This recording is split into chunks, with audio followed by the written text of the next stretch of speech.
Искам да обявя среща с един човек, среща, която беше едно от най-необикновените преживявания в живота ми. Наричали са го най-обожаваният, най-опасният и най-мразеният човек на Балканите. Той превръща ВМРО в най-мощния и смъртоносен апарат в света. Несломимата му организация, това са цитати от негови съвременници, се опира на широко народна подкрепа в България и в Македония, които за него винаги са били нещо единно. Единственото телевизионно интервю, правено изобщо с Иван Ванче Михайлов, взех в Рим на 23 май 1990 година. Сега, когато нашите първенци най-после взеха да говорят по-ясно за Македония и за отношенията ни с Скопие изобщо, интервюто с Иван Михайлов звучи стряскащо навременно. Толкова е ясно казаното от него и толкова са усуквали тези ясни неща българските политици. Ще видите каква жал за България има в думите на Ванче и колко далеч са те от думите на днешните политикани. С това интервю Ванче Михайлов удря истински Дружество Илинден, това движение Илинден, твърди, че в Пиринска Македония живеят македонци. Абе, ти си много разсеян, бе. Страдам човек, българин, наш. Стенли? Да го приеме и ще се смее. Благодаря. Това са престъпни фалшификации.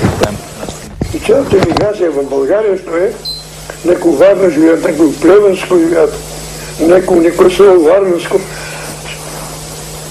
Не са българи, македонци били. Те ще искат нова нация да правят. Те, които са продали вече. То са техни агитации. Ако некой не е як по дух национално, не, това и цигани да каже. Ако плащат некой. Вие чувствате ли се грешен за нещо? Виновен за нещо? Не. Най-много се чувствам в това, че нищо особено не съм могъл да направя за Македония, за поробените. Нещо по-особено да е. За друго, не съм си поставил никакви други задачи. Те ми заверих или ме мързехли, то мързъл не направих. Само сега на тази идейна база. Ако мога да се каже вина, и аз имам вина.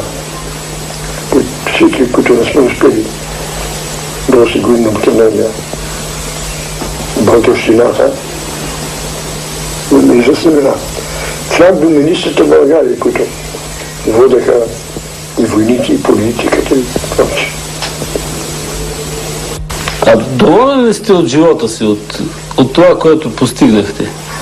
Бе, всъщност, понеже не е постигнато това, което искаме за българщината в Македония, още не. Естествено, не съм доволен.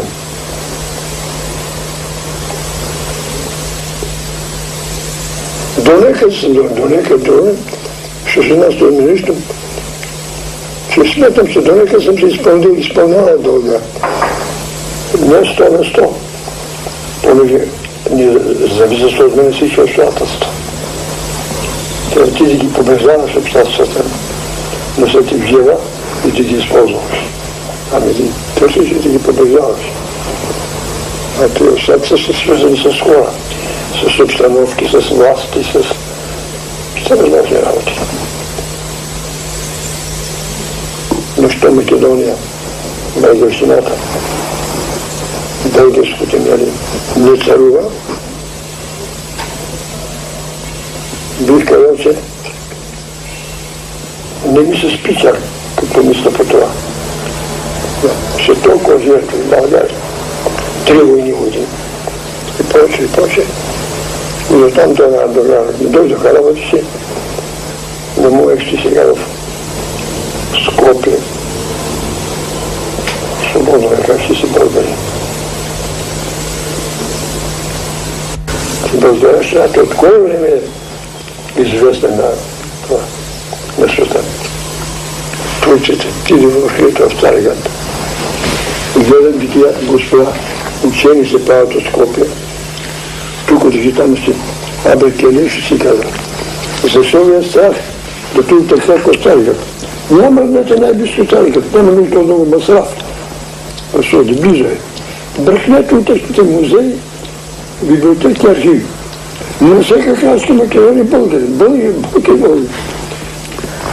Те си имат общи списъци за преброяванията на националната почта.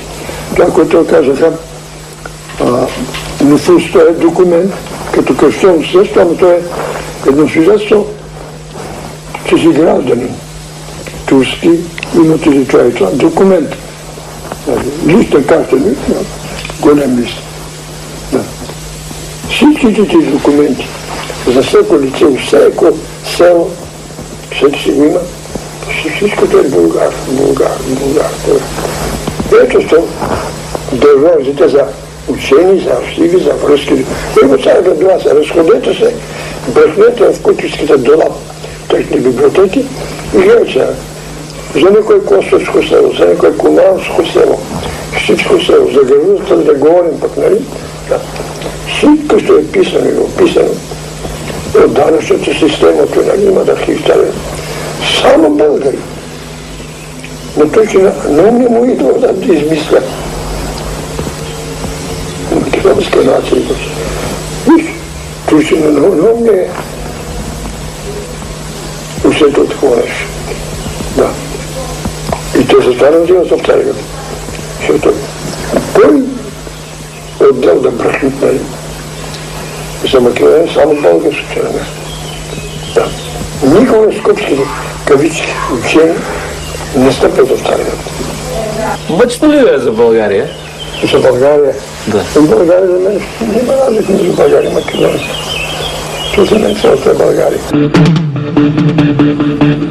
Да повторя, вижте колко жал има в думите на Ванче Михайлов и колко далеч са тези думи от думите на днешните политикани. И накрая да кажа и това, че с това интервю Ванче Михайлов удря един истински плесник по скопските първенци и учени, понеже той е и тяхно божество. А вие чухте какво каза той за Македония. След реклама.